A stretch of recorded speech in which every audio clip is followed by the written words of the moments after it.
Hello, my name is Annette Miller and I'm the Children's Librarian here at the Tomahawk Public Library. And today I'd like to talk to you about something really exciting that has happened at our library.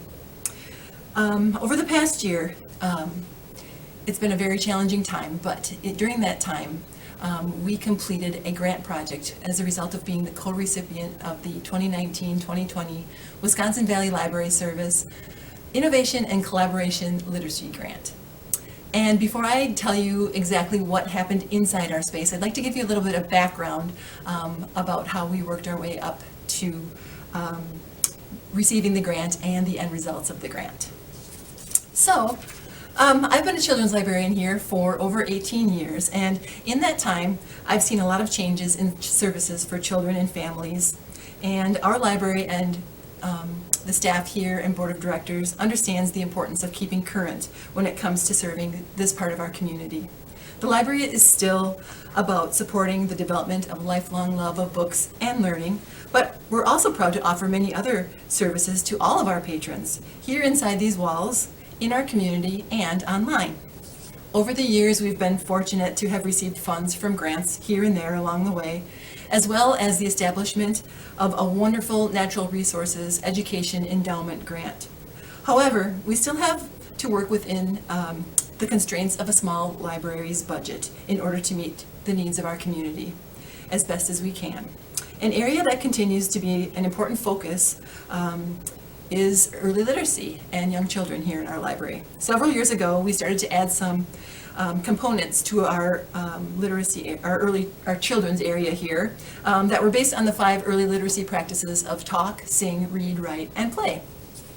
It's important to note that our children's area has become a destination in Tomahawk because there are so few places for grown-ups to take their little ones during a week-long cold spell in the winter, or if a family is up on vacation and they have some rainy days in the summer. People get cabin fever, so we have the space that appears to be a play area, but where something more is actually happening, the building of early literacy skills. Now fast forward to 2018. Where this space is being used more than ever, except when there's a pandemic, of course. But many of the things that we added all those years ago have become worn. And then we are informed that there is a grant being offered by our library system that might mean we could not only replace the worn items, but also update the space and create something more. If we could make changes to the space, what would that mean?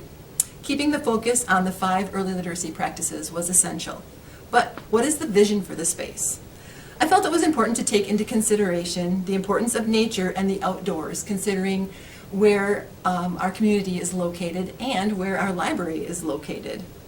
In addition to that, maybe we could emphasize the importance for children to spend time outdoors. How do we bring the feel of being outdoors inside for those cold winter days or those rainy summer days? That became the vision, and now that the vision was clear, it was time for us to apply for the 2019-2020 WVLS Innovation and Collaboration Literacy Grant. Couldn't we use a generous grant to create a wonderful early literacy space? Yes. But before we could apply, we needed to consider the collaboration aspect of the grant. We needed a collaborating partner. We asked people in our library system if they had any suggestions, and were told that there was another rural library not too far from us, Rib Lake Public Library, that was interested in making changes to their early literacy space as well. And just like that, an awesome partnership was formed.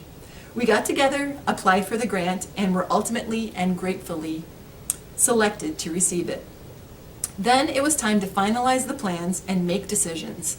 After researching websites for images from nature centers and libraries with nature-based spaces, the first decision was that the space needed a bright blue sky, which you can see behind me, and white puffy clouds, which you can see above me.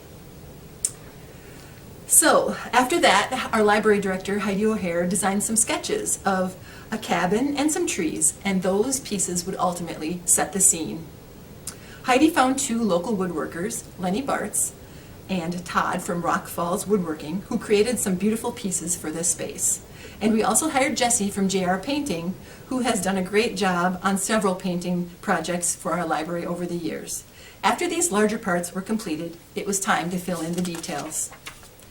I felt that this project was a big responsibility, making sure that the end result would make those who selected our library feel that they had made the right choice, and to also make our community proud. The decisions were not taken lightly, and thankfully I had a collaborating partner at the Rib Lake Public Library, Krista Blomberg, who was going through the exact same thing. We were each other's sounding boards and source of support throughout the process. The person from WVLS who was overseeing the grant, Ann Hamlin, went above and beyond in making sure that we both had support at the system level as well. Krista and Ann were wonderful to work with, and this experience has helped us to develop a lasting work relationship. Unfortunately, the grant work was completed during the pandemic, so there could be no open houses at either library to celebrate. However, we look forward to when the world is healthy and grown-ups and their little ones can come back to the library and spend time in our beautiful children's area. Currently, the space is closed off to the public, but we hope that that won't be too long before we can make a change to that. And so now I'd like to give you a closer look at our newly designed space. Welcome to the children's area of the Tomahawk Public Library. I'd like to give you a closer look at the things that we were able to do as a result of being one of the co-recipients of the 2019-2020 WVLS Innovation and Collaboration Literacy Grant. The first thing I'd like to share with you is the fact that we made the decision to go with bright blue sky and white puffy clouds to set the scene for our space. And after that, it was important for us to find a focal point, and so we decided that a cabin and some trees would be the way to go for our space. So we have this beautiful cabin that was built by local woodworker Lenny Bartz, and this tree was designed by him as well. And the scene is set with a campfire. There's some campfire songs, a bench over here, a place for adults and children to sit together, to share a book, for adults to sit, for just to have another a seating space that seemed appropriate to go with the theme that we have going here of something in nature. The evergreen trees, we chose a pattern and had those cut, and Heidi O'Hare came up with the great idea to have them painted in chalkboard paint, so that one of the literacy activities that kids can do when we have that particular activity available is take a piece of chalk, look out the window, see what things they see out there, come back to the chalk and see what they remember, and write down a few words on the chalk trees. The sign on the wall is just a signpost like you would see if you drove around out in the country here, the resort signs or directional signs, and we thought it would be a great way to incorporate the 5 early literacy practices into the space of talk, sing, read, write, and play. Over this direction, we have a Lego table. We felt it was important to keep that aspect. We had Legos here prior to the change, and it's just a really important piece for kids for play, for interacting. And so what we did was we just found some Legos that had the nature theme. There's some bear and deer and a fisherman and a bunch of other basic Lego pieces to create whatever they want to create. This is our reading nook.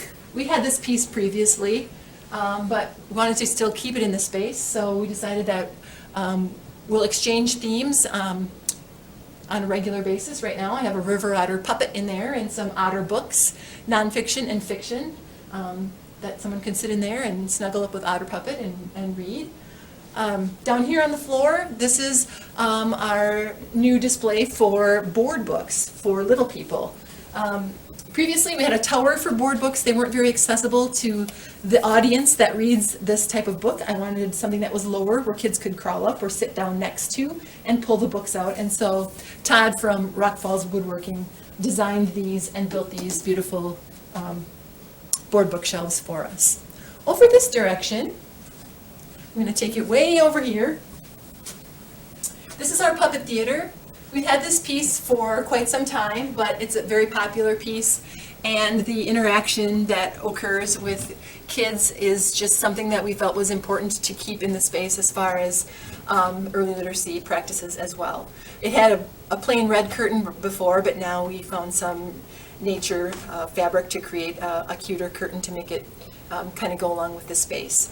Kids could do their own puppet show, or I have the puppets for Goldilocks and the Three Bears back here right now. We have a few puppet sets that we were able to purchase that we can exchange in that as well. And then finally, this piece right here is the most important piece, I would guess, in that it's what we were required to have as part of the grant. Literacy kits created that we could exchange between Rib Lake and our library based on the 5 early literacy practices. So the kit that will be set out, we'll just exchange those. Will either be something talk, sing, read, write, or play. This one's called Let's Sing, and it's about frogs, the 5 green and speckled frog song. All the different literacy practices will be covered in these kits, and it's a really wonderful way for us and Rib Lake to remain in that collaborating partnership well on into the future. And so that covers our wonderful, beautiful early literacy space here at the Tomahawk Public Library.